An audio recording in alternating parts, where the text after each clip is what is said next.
රාත්‍රී 9යි. මේ ශ්‍රී ලංකා ගුවන්විදුලි සංස්ථාවයි. මෙන්න ප්‍රවෘත්ති සංස්කරණය කුමාරයාලපාත ප්‍රකාශය ඥානින්ද පෙරේරා. මෙරට සංවර්ධන ව්‍යාපෘති සඳහා සංවර්ධනය සඳහා වන සෞදි අරමුදලේ සහාය අඛණ්ඩව. වෙළඳ පොලේ සහල් ඇතුළු අත්‍යවශ්‍ය භාණ්ඩවල කිසිදු හිඟයක් නැතැයි විෂය භාර අමාත්‍යවරයා කියයි. බස් ගාස්තු සංශෝධනය කරේ. අවම ගාස්තුව රුපියල් 17ක් දක්වා ඉහළට. නව ගාස්තු ජනවාරි 5 වෙනිදා සිට ක්‍රියාත්මකයි. 2020 අපුස උසස් පෙළ විභාගයේ නැවත සමීක්ෂණ ප්‍රතිඵල හෙට හෝ අනිද්දා. දුම්කොළ හා මධ්‍යසාර නිවාරණය උදෙසා ජනමාධ්‍ය මෙහෙවර ඇගීමට ලක්වෙයි. එලිමහන් ප්‍රසංගවලට අවසර ලැබීම සම්බන්ධයෙන් කලාකරුවන්ගේ ප්‍රසාදය. තවත් කොවිඩ් මරණ 21ක්. අප්‍රිකානු රටවල කොවිඩ් ආසාදිත මරණ සංඛ්‍යාව 72කින් ඉහළට. වසරේ හොඳම 2020 ක්‍රිකට් ක්‍රීඩකයා සම්මානයට වනිදු හසරංගකේ නම යෝජනා කෙරේ. මේ ප්‍රවෘත්ති ප්‍රකාශය ශ්‍රී ලංකා ගුවන්විදුලි සංස්ථාවෙන්. මෙරට සංවර්ධනය සඳහා අඛණ්ඩව සහාය ලබා දෙන බවට සංවර්ධනය සඳහා වූ සෞදි අරමුදල සහතික වෙයි. එම අරමුදලේ ප්‍රධාන විධායක නිලධාරී සුල්තාන් අබ්දුල් රහ්මන් අල් ඔර්ෂාඩ් මහතා අද පෙරවරුවේ අග්‍රාමාත්‍ය මහින්ද රාජපක්ෂ මහතා හමු අවස්ථාවේ මේ බව සඳහන් කළේ. මෙරට සංවර්ධන ව්‍යාපෘති වෙනුවෙන් සෞදි අරමුදල දක්වන සහයෝගය සියපත් කළ රාජපක්ෂ මහතා දෙරටේ රජයන් අතර පවතින අඛණ්ඩ සහයෝගීතාව සහ මිත්‍රත්වයට සිය ප්‍රණාමයද පුද කළේ. සෞදි අරමුදලේ සහාය ඇතුව මෙරට සංවර්ධන ව්‍යාපෘති ක්‍රියාත්මක කිරීම ආරම්භ වී ඇත්තේ 1981 වසරේදී. එතැන් සිට මේ දක්වා රට පුරා සංවර්ධන ව්‍යාපෘති රැසකට සෞදි අරමුදල දායක වී තිබේ. කොලියාපිටිය වයිඹ විශ්වවිද්‍යාල සංවර්ධන ව්‍යාපෘතිය සංවර්ධනය සඳහා වූ සෞදි අරමුදලේ ණය ප්‍රධානයක් යටතේ පසුගිය 27 වෙනිදා ආරම්භ විය. ඊයේ ජනතා අයිතියට පත් වූ බිබිල චෙන්කලාඩි මාර්ග සංවර්ධන ව්‍යාපෘතියද ක්‍රියාත්මක වූයේ සෞදි අරමුදලේ මූල්‍යාධාර මතයි. ඉදිරි ප්‍රමුඛතා පිළිබඳ අවධානය යොමු කිරීමේදී ග්‍රාමීය සංවර්ධන ව්‍යාපෘති සම්බන්ධයෙන් සලකා බලන ලෙස අග්‍රාමාත්‍ය මහින්ද රාජපක්ෂ මහතා අරමුදලේ නියෝජිතින්ගෙන් එහිදී ඉල්ලා සිටියේය. සහල් ඇතුළු අත්‍යවශ්‍ය භාණ්ඩවල කිසිදු හිඟයක් වෙළඳපොළ තුල නැති බව අනාවරණ වෙයි. දින කිහිපයක සිට අත්‍යවශ්‍ය භාණ්ඩවල හිඟයක් පවතින බවට පැතිර යන තොරතුරුවල සත්‍ය අසත්‍යතාව විමසා බැලීම සඳහා අමාත්‍ය ආචාර්ය බන්දුල ගුණවර්ධන මහතා අද පිටකොටුව තොගවැළඳ හුමාරුවේ නිරීක්ෂණය කර නිරත විය. එහිදී පිටකොටුව තොගවැළ දුන් අමාත්‍යවරයා හමුවේ සඳහන් කර සිටියේ අත්‍යවශ්‍ය භාණ්ඩවල කිසිදු හිඟයක් නොමැති බවයි. වෙළඳපොළෙහි කෘත්‍රිම හිඟයක් ඊයේ දිනේදී මවා සහල් මිල රුපියල් 5කින් වැඩි කිරීමේ උත්සාහයක් ඇති බව බන්දුල ගුණවර්ධන මහතා එහිදී සඳහන් කළේය. මෙය මිල වැඩි කර ගැනීමට භාවිත කරන උපක්‍රමයකි. කෘත්‍රිම ලෙස භාණ්ඩ හිඟයක් ඇති කිරීමේ අවාසිය අවසානයේ භුක්ති විඳීමට සිදුවන්නේ පාරිභෝගික ජනතාවට බව අමාත්‍යවරයා එහිදී සඳහන් කළේය. ඊයේ ශ්‍රී ලංකා මහ බැංකුව අධිපතිතුමා කිව්වා අත්‍යවශ්‍ය පරිභෝජන භාණ්ඩ කිසිදු හිඟයකින් තොරව නිදහස් කර ගැනීම සඳහා අවශ්‍ය ඩොලර් සපයන්න අපේ අමාත්‍යාංශය විසින් ලයිස්තුවක් ලබා දෙනවා. ඒක නිසා ඉදිරි දවස්වල ඒ තොග පැමිණීම සමග සමහර විට තව මිල අඩු වෙන්න පුළුවන්. ඒ තොග ටිකත් එළියට ආවට පස්සේ කවුරු හරි හාල් තමන්ගේ කඩේට ගේන්න නැතුව හාල් නැහැ කියනවා නම් ඒකට කරන්න දෙයක් නැහැ. අපිට කෘත්‍රිම ලෙස හිඟ ඇති කිරීමේ අවාසිය භුක්ති විඳින්න වෙන්නේ අවසානයේ අසරණ පාරිභෝගිකයන්. අවම බස් ගාස්තුව රුපියල් 14 සිට 17ක් දක්වා රුපියල් 3කින් ඉහළ දැමීමට තීරණය කරයි. පෞද්ගලික බස් සංගම් නියෝජිතයින් හා රාජ්‍ය අමාත්‍ය දුලුම් අමනුගම මහතා අතර අද පැවති සාකච්ඡාවකදී මෙම තීරණය ගෙන තිබේ. මීට අමතරව රුපියල් 17ක පැවති බස් ගාස්තුව රුපියල් 20ක් දක්වාත් රුපියල් 23ක පැවති බස් ගාස්තුව රුපියල් 27ක් දක්වාත් ඉහළ යනු ඇත. එක් මාර්ගවලට අදාළ නව ගාස්තු ලයිස්තුව ජාතික ගමනාගමන කොමිෂන් සභාව මගින් සකස් කර ඉදිරි දින කිහිපය තුළ ප්‍රකාශයට පත් කිරීමට නියමිතයි. බස් ගාස්තුවේ අනුව 17කින් පමණ ඉහළ යනු ඇත.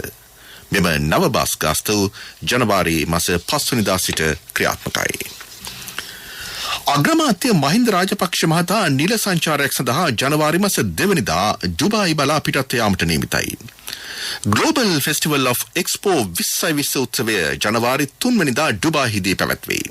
ඒ ප්‍රධාන ආරාධිත වශයෙන් සහභාගී වන ලෙසට මහින්ද රාජපක්ෂ මහතාට ආරාධනා ලැබී තිබේ. මෙම සංචාරය අතරතුරදී අගමැතිතුමා ඩුබායි රාජ්‍ය ප්‍රධානීන් සමග සාකච්ඡා කිරීමට සැලසුම් කර ඇත. මේ ප්‍රවෘත්ති ප්‍රකාශය ශ්‍රී ලංකා ගුවන්විදුලි සංස්ථාවෙන්.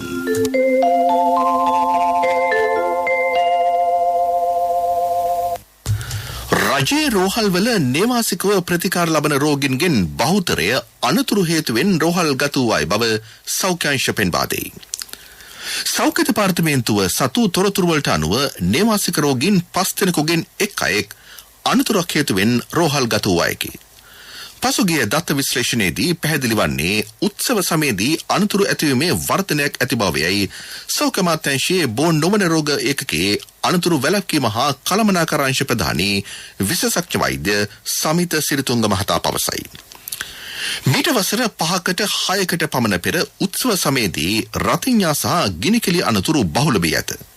ඒත් පසුගිය අවුරුදු කිහිපය ඇතුළත එහි අඩුවක් ඇති වූ බව ඒ මහතා සඳහන් කරයි. ඊට ප්‍රධාන හේතුව ජනතාව දැනුම්වත් වීමයි.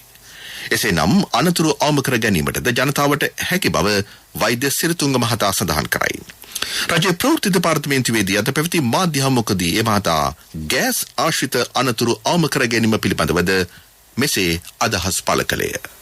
ගෑස් උඳුන තියෙනවාට වඩා පල්ලෙහා මට්ටමකින් තමයි අනිවාර්යයෙන්ම ගෑස් සිලින්ඩරේ තියෙන්න ඕන. එකම මට්ටමේ තියන්න හොඳ නැහැ. යම්කිසි විදිහකින් අපි ගෑස් එක ඔන් කරනකොට ගෑස් එළියට නිකුත් වෙලා තිබ්බොත් එතන අපිට යම් ගිනි ජාලාවක් ඇති වෙන්න පුළුවන්. අනිත් එක තමයි අපි භාවිතා කරන උඳුන අවුරුදු 5කට සැරයක් අනිවාර්යයෙන්ම රෙගියුලේටරේ මාරු කරන්න. අනිත් එක රෙගියුලේටරය හොඳ තත්ත්වයේ තියෙන එකක් ගන්න. ගෑස් බටය අනිවාර්යයෙන්ම අවුරුදු 2කට සැරයක් මාරු කරන්න. ඒ කියන්නේ මීට ඉස්සෙල්ලා මාරු කරන්න සිද්ධ වෙනවා මේ හැම එකක්ම ඒවල යම්කිසි ගැටලුවක් අපි දැක්කොත්.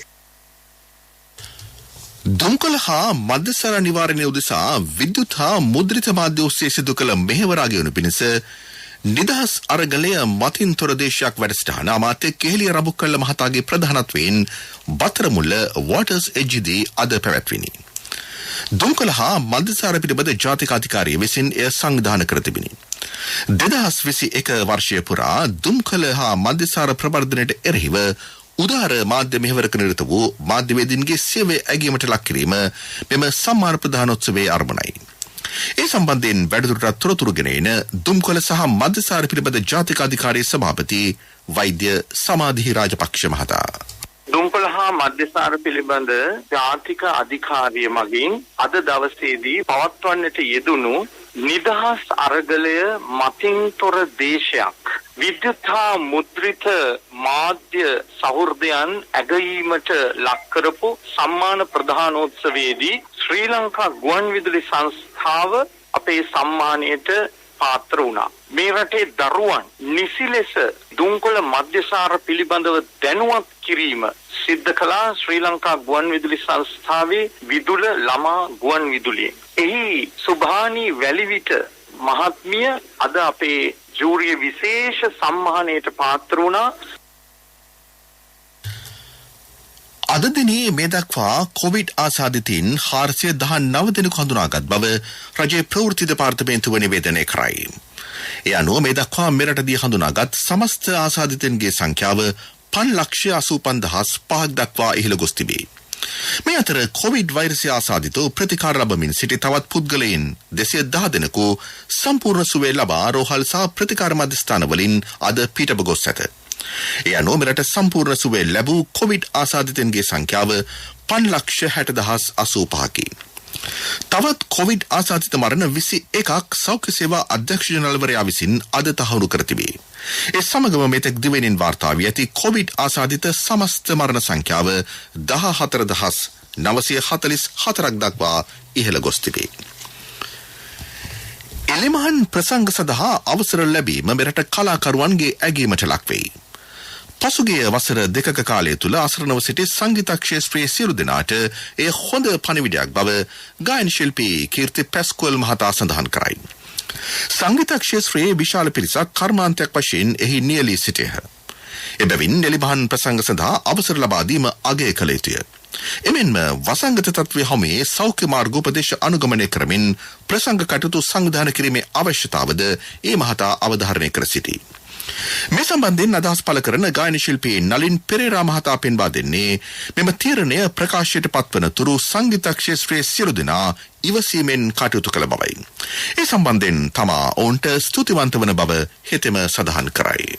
දැන් මේ විවෘත කිරීම තාමත් හොඳ දෙයක් හැටියට මම දකින්නේ. හැබැයි එකම දේ මෙතනදී තියෙන ගැටලුව තමයි එන ප්‍රේක්ෂකයන් කොයිතරම් දුරට තමන්ගේ සෞඛ්‍යමය නීති රීති වලට කඟව වැඩ කරනවද කියන එක. ඒක මත තමයි අපිට තවත් මේ කොවිඩ් උවදුර ඇතර යාම වළක්වා ගන්නට පුළුවන්. වැඩි වෙලාවක් ප්‍රසංගික අවස්ථාවකදී මෙවැනි අභාග්‍ය සම්මන සිදුවීමක් වුණොත් එහෙම ආවල් තැන පැවචිත්ත ප්‍රසංගයේදී මෙන්න මෙච්චර ගානකට කොවිඩ් වැළඳුනා කියන මතයක් රටේ ගොඩනැගුණොත් එමේ ඒක ආපහු මේ ප්‍රසංග වේදිකාවටම තමයි බලපාන්නේ. මේක ඉතාම හොඳ අවස්ථාවක්. ඉතින් මමත් ඇරීම් කරනවා සංගීත ප්‍රසංග සංවිධානය කරන අය උනන්දු ඇති කරගෙන රට පුරා සෞඛ්‍ය නීති රීති වලට අනුකූලව දුන්නයි කියලා ඒක හැමතැනම ගායක වැඩි කරන්නේ නැතුව ඒක ලස්සන සීමාව තුළ ලස්සනට මේ වැඩි ආරම්භ කරගෙන යන්නේ කියලා මම සීලම සංගීත කණ්ඩායම් කලා ශිල්පීන් සංවිධායකවරුන්ගේ එක්කම ඉල්ලා මඩකලපුවට කිලෝමීටර් 301ක් ඊසාන දෙසින් මුහුදේ අද පස්වරු 7:16ට පමණ රික්ටර් මාපංකයේ 4.3ක භූකම්පනයක් සිදු වී ඇතැයි භූවිද්‍යා හා පතල් කැණීම් කාර්යාංශයේ සභාපති අනුර වල්පොල මහතා පවසයි. එම හේතුවෙන් උදම් රළ පිළිබඳව හෝ සුනාමි තත්ත්වයක් පිළිබඳව අවදානම් නිවේදන මෙතෙක් නිකුත් කර නැති බවද ඒ මහතා අවධාරණය කරයි. ප්‍රමුඛ පුවත මීළඟට. ප්‍රමුඛ පුවත ඔබ වෙත ගෙනෙන්නේ සෑම ගෙදරකම සිටිය යුතු වෙද මහත්මයා සිද්ධාලේප. 2020 අධ්‍යයන පොදු සාධක පත්‍ර උසස් පෙළ විභාගයේ නැවත සමීක්ෂණ ප්‍රතිඵල හෙට හෝ අනිද්දා නිකුත් කරන බව විභාග කොමසාරිස් ජෙනරාල් LMD ධර්මසේන මහතා පවසයි. උසස් පෙළ විභාග ප්‍රතිඵල නැවත සමීක්ෂණය සඳහා ඉල්ලුම්පත් 51,000ක් ලැබී තිබුණු බවද ධර්මසේන මහතා කියයි. නැවත සමීක්ෂණ ප්‍රතිඵල සකස් කිරීමේ කටයුතු අද දිනේදී සිදු කෙරිණි. ප්‍රමුඛතම පුවත ඔබ වෙත ගෙන ආවේ සිද්ධාලේප ලක්වියාව. ප්‍රති හඬ අවධානය පිණිසයි. ලුණුගම්වෙර මුල්ගලේ සිට කතරගම දක්වා ප්‍රධාන මාර්ගය දිගු කලකින් අලුත්වැඩියා නොකිරීම හේතුවෙන් ගමනාගමනයට බාධා එල්ල වී ඇතැයි ප්‍රදේශවාසී ජනතාව පවසති. මෙම මාර්ගය ඉතා ඉක්මනින් අලුත්වැඩියා කර දෙන ලෙස ඔවුහු අදාළ බලධාරීන්ගෙන් ඉල්ලා සිටිති. ලෝක ප්‍රවෘත්ති අනුග්‍රහය CIV ජනජය වාසනා සමගින් නවතම සහ නව අවුරුදු සේල් අරමුණා. දෙසැම්බර් මාසයේ පුරා ඔබේ විල්පත්‍ර වටිනා තෑගි තෙල් ගෝල්ඩ් පත් සහ බැංකු කාඩ් පත් සඳහා 120ක් දක්වා වට්ටම්. අදම CIV එන්න. අප්‍රිකානු රටවලින් වාර්තා වන කොවිඩ් ආසාදිත මරණ සංඛ්‍යාව ඉහළයයි. ඒ අනුව පසුගිය සතියට සාපේක්ෂව මෙම සතියේදී වාර්තා වූ මරණ සංඛ්‍යාවේ වැඩිවීම 72ක් බව ලෝක සෞඛ්‍ය සංවිධානය පෙන්වා දෙයි. නමුත් සමස්තයක් ලෙස ලෝපුරා කොවිඩ් ආසාදිත මරණ වාර්තා වීම පසුගිය සතියේදී 4කින් අඩු වී ඇත. ඒත් අග්‍රදිග ආසියානු කලාපයේ 9ක වර්ධනයක් පෙන්නුම් කර ඇති අතර ඇමරිකා මහද්වීපයේ 7ක වර්ධනයක් පෙන්නුම් කර ඇත. කොවිඩ් වසංගතයේ ආරම්භයේ සිට ගත වූ කාලය තුළ ඇමරිකා එක්සත් ජනපදයේ වැඩිම දෛනික ආසාදිත සංඛ්‍යාව පසුගිය 27 වෙනිදා වාර්තා වූ බව එරට මාධ්‍ය වාර්තා කරයි. මේ අතර වසංගතය ආරම්භයේ පටන් ස්විට්සර්ලන්තයේ වැඩිම දෛනික ආසාදිතයන් සංඛ්‍යාව ඊයේ වාර්තා වී තිබේ. එම සංඛ්‍යාව 13,300කි. ලබන මාස මැද භාගයේ වන විට දෛනික ආසාදිතයින්ගේ සංඛ්‍යාව 20,000ක් මුණ ඇති බවට එරට සෞඛ්‍ය අංශ සැක පහළ කරයි. ආජන්ටිනාවේද වැඩිම දෛනික රෝගීන් සංඛ්‍යාව ඊයේ වාර්තා වී ඇත. එරට ජනගහනයෙන් 78කට කොවිඩ් මර්ධන එන්නත ලබා දී තිබීමද විශේෂත්වයකි. ඇෆ්ගනිස්තානය තුළ මේ වන විට IS ත්‍රස්තවාදී සංවිධානයට අයත් සමාජිකින් සහ තලිබාන් ජාතික ප්‍රතිරෝධක පෙරමුණට අයත් සමාජිකින් නැතැයි ඇෆ්ගනිස්තානු රජයේ නියෝජිත ශබ්දියුල්ලා මුජාහිද් පවසයි. පසුගිය අගෝස්තු මාසයේදී ඇෆ්ගනිස්තානයේ බලය අත්පත් කරගත් තලිබාන් සංවිධානය තාවකාලික රජයක් පත් කරගත් අතර ලෝක ප්‍රජාවගේ පිළිගැනීමට ලක්වීම පිණිස කටයුතු කරන බවද දැනුම් දුන්නේය. ලෝක ප්‍රවෘත්ති අනුග්‍රහය CIB ජනජය වාසනා සමගින් නවතම සහ නව අවුරුදු සේල් ඇරඹුණා. දෙසැම්බර් මාසයේ පුරා ඔබේ විල්පත්‍ර වටිනා තෑගි. තෙල් ගෝල්ඩ් ත්‍රිපත් සහ බැංකු කාඩ් පත් සඳහා 120ක් දක්වා වට්ටම්. අදම CIB එන්න. පෙරසර සංවර්ධනයක පුවත් සම්පින්ඩනය සංවර්ධන පුවත්. පොල් ගසෙන් වැඩගමු රටදයත් දිනවමු. සහය සඳහා අමතන්න 1928 WhatsApp 070 400 1928 දේශීය පොල් කර්මාන්තයේ නවෝදය ආරම්භ. රජයේ සෞභාග්‍ය නිෂ්පාදන ගම්මාන වැඩපිළිවෙල හම්බන්තොට දිස්ත්‍රික්කයේද සාර්ථකව ක්‍රියාත්මකයි. දිස්ත්‍රික්කය තුළ සෞභාග්‍ය නිෂ්පාදන ව්‍යාපෘති 64ක් ක්‍රියාත්මක අතර සමෘද්ධි ගම්මාන 28ක්ද ඊට ඇතුළත් වේ. ප්‍රතිලාභීන් සංඛ්‍යාව 1793කි. බෙලියත ප්‍රදේශයේ වානේ ගම්මානයක්ද අම්බලන්තොට නිෂ්පාදන ව්‍යාපෘතියක්ද ලුණුගම්වේර මිර්දිය කරවල ව්‍යාපෘතියක්ද සූරියවැව පාවහන් සහ බෑග් නිෂ්පාදන ව්‍යාපෘතියක්ද හම්බන්තොට හා තිස්ස මහරම් ප්‍රදේශවල මැටි නිෂ්පාදන ව්‍යාපෘතිද ආරම්භ කර ඇති බව හම්බන්තොට දිස්ත්‍රික් ලේකම් ප්‍රියන්ත සුමනසේකර මහතා පවසයි. පෙරසර සංවර්ධනයක පුවත් සම්පින්ඩනය සංවර්ධන පුවත්. පොල් හා බැඳුණු දුර්මත දුරු කරමු. මේ කොළඹ විශ්වවිද්‍යාලයේ වෛද්‍ය පීඨයේ සම්මානීය මහාචාර්ය දීපාල් මැතිව් මහතා. මේ පොල් වලට දාලා තිබුණ මුල්ම දුර්මතය තමයි මේ සංතෘප්ත මේදාම්ල තියෙනවා. ඒ නිසා මේන් හෘදාබාධ ඇති වෙන්න පුළුවන් කියලා. 2010න් පස්සේ නියම වශයෙන් කරන ලද පරීක්ෂණ වලින් මෙය සම්පූර්ණ දුර්මතයක් බවට ප්‍රකාශ වෙලා තියෙනවා. සහය සඳහා අමතන්න 1928 WhatsApp 070 400 1928. ක්‍රීඩා පුවත්. ජාත්‍යන්තර ක්‍රිකට් කවුන්සිලය සංවිධානය කරන ජගත් ක්‍රිකට් සම්මානුල්ලේ වසරේ හොඳම 2020 ක්‍රිකට් ක්‍රීඩකයාට හිමි සම්මානය සඳහා මෙරට දගබන්දු යමන ක්‍රීඩක වනිදු හසරංගගේ නම නිර්දේශ කරේ. ඊට අමතරව එංගලන්තයේ ජොන් බට්ලර්, ඕස්ට්‍රේලියාවේ මිචෙල් මාෂ්, පාකිස්තානයේ මොහමඩ් රිස්වාන් යන ක්‍රීඩකයන්ගේ නම්ද ඒ සඳහා නිර්දේශ වී තිබේ. වනිදු හසරංග මේ වන විට 2020 ක්‍රිකට් පිටියේ අංක 1 දඟපන්දු යවන්න අවශ්‍යයෙන් සැලකේ. වයස අවුරුදු 19න් පළ ආසියානු කුසලාන ක්‍රිකට් තරඟාවලියේ ශ්‍රී ලංකා පාකිස්තානු අවසන් පූර්ව තරඟය ඩුබායිහිදී හෙට පැවැත්වේ. අවසන් පූර්ව වටේ තරඟය ඉන්දියාව සහ බංග්ලාදේශ කණ්ඩායම් අතර සාජාහිදී හෙට පැවැත්වීමට නියමිතයි. ව්‍යාපාරික පුවත් ඔබ වෙත ගෙන එන්නේ NSB හරහා එවන සෑම විදේශ මුදල් ඒකකයක් සඳහාම ඇමරිකානු ඩොලර් අගය මත ඩොලරයකට අමතර රුපියල් 10ක් සහ තවත් තෑගි 2021 දෙසැම්බර් 31 දක්වා. ලෝක වෙළඳපොලේ ඛනිජ තෙල් මිල ඉහළයයි. ඒ අනුව බ්‍රෙන්ට් වර්ගයේ බොර තෙල් බැරල් එක මිල අද වාර්තා වූයේ ඇමරිකානු ඩොලර් 79.1ක් වශයෙනි. ඒ සිට 0.2ක මිල වැඩිවීමකි. ඊයේ දිනේ මෙම තෙල් බැරලයක් ඩොලර් 78.94ක් දක්වා 0.4කින් වැඩි විය. මේ අතර ලයිට් ස්වීට් වර්ගයේ බොර තෙල් බැරලයක මිලද ඩොලර් 76.2ක් දක්වා 0.2කින් වැඩි වී තිබේ. ඇමරිකා එක්සත් ජනපදයේ ඛනිජ තෙල් සංචිත බැරල් මිලියන 3කින් අඩු බවට ඊයේ පළ වූ වාර්තා මෙම මිල ඉහළ යාමට හේතු වශයෙන් ආර්ථික විශ්ලේෂකයෝ සලකති. ව්‍යාපාරික පුවත් ඔබ වෙත ගෙන ආවේ NSB සල්ලි එහෙන් තෑගි මෙහෙන් ස්වර්ණ ජයන්ති වාසනා ජයග්‍රාහකයා ඔබද. NSB ස්වර්ණ ජයන්තිය වෙනුවෙන් සුපිරි ජයග්‍රාහකයාට රන් පවුන් 50ක්, දෙවැනි ජයග්‍රාහකින් 10 දෙනාට ස්කූටර්, දෙවැනි ජයග්‍රාහකින් 10 දෙනාට iPhone, සිව්වැනි ජයග්‍රාහකින් 29 දෙනාට mountain bike. 2021 ඔක්තෝබර් 1 වෙනිදා සිට 2022 දෙසැම්බර් 31 දක්වා NSB U Trust හරහා අවමේ වරකට ඇමරිකානු ඩොලර් 100ක් ඊට සමාන ඕනෑම විදේශ මුදලක් 3 වතාවක් එවන්න. ආර්ථික පුවත්.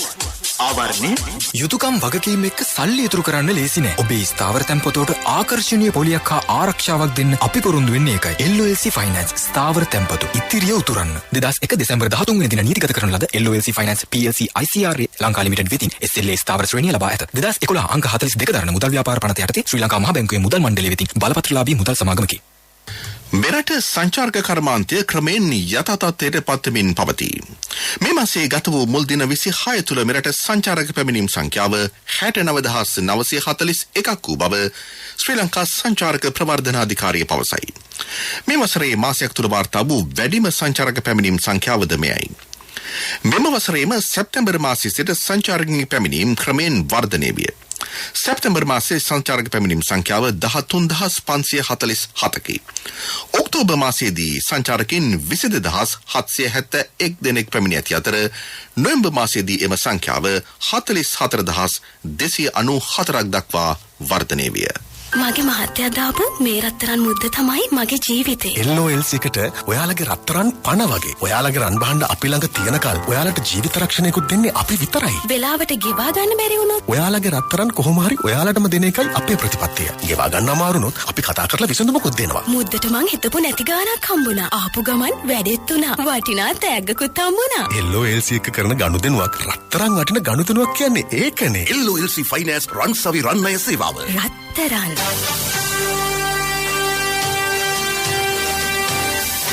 කාලගුණ වාර්තාව.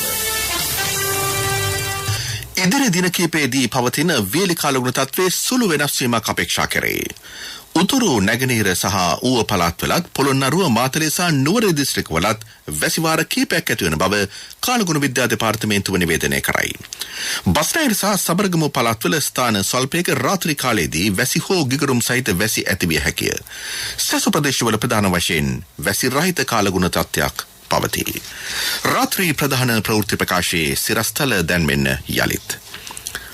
මෙරට සංවර්ධන ව්‍යාපෘති සඳහා සංවර්ධනය සඳහා වන සෞදි අරමුදලේ සහාය අඛණ්ඩව. වෙළඳපොලේ සහල් ඇතුළු අත්‍යවශ්‍ය භාණ්ඩවල කිසිදු හිඟයක් නැතැයි විෂය භාර අමාත්‍යවරයා කියයි. බස් ගාස්තු සංශෝධනය කරේ අවම ගාස්තු රුපියල් 17ක් දක්වා ඉහළට. නව ගාස්තු ජනවාරි 5 වෙනිදා සිට ක්‍රියාත්මකයි.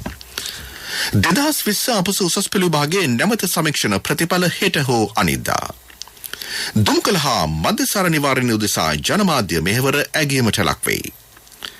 එලිමහන් ප්‍රසංගවලට අවසර ලැබීම් සම්බන්ධයෙන් කලාකරුවන්ගේ ප්‍රසාදය. තවත් කොවිඩ් මරණ 21ක්. අප්‍රිකානු රටවල කොවිඩ් ආසාදිත මරණ සංඛ්‍යාව 72කින් ඉහළට.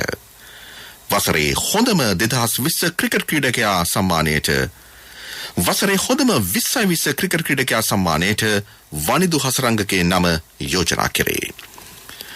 රාත්‍රී ප්‍රධාන ප්‍රවෘත්තියින් සමාප්තයි. අපගේ මෙම ප්‍රවෘත්ති ප්‍රකාශයට www.slbc.lk වෙබ් අඩවිය ඔස්සේද ඔබට සවන් දිය හැකියි. ජාතික ගුවන්විදුලියේ මීළඟ ප්‍රධාන ප්‍රවෘත්ති ප්‍රකාශය හෙට උදෑසන 6ට.